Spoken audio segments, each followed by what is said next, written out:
So today I'm making hard candy. I'm just starting with a little bit of sugar. I have about a half a cup of sugar right into a pot.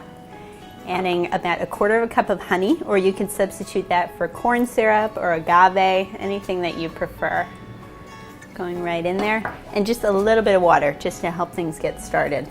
And what I'm going to do is just cook this on the stove until it reaches a nice golden caramel color.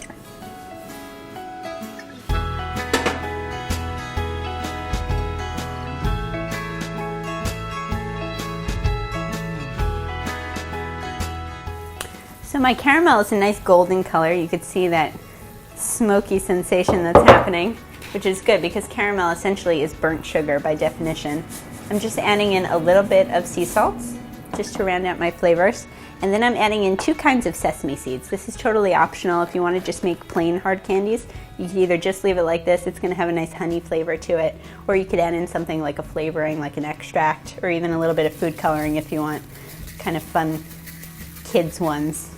But I'm just adding a little bit of white sesame seeds, and also just for fun I like black sesame seeds for a little extra color. Just right in there.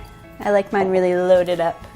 And this is actually a candy that I used to eat all the time when I was a kid. My grandma used to always keep these in her purse. So these were always one of my favorite candies. Alright, so that's it. I'm working with a mold.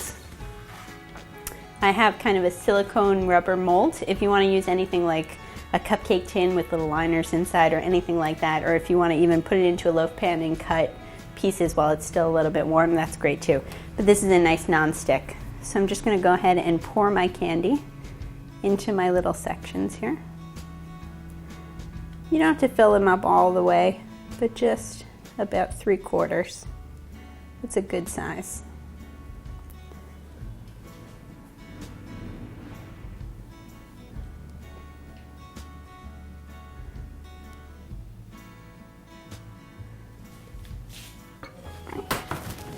So if you find you have any little bits that kind of missed the mark, just take a knife and kind of just either put them into the other candy or just take them off altogether.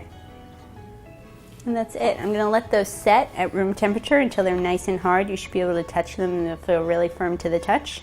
So here's my perfect sesame candy, just like my grandma used to make.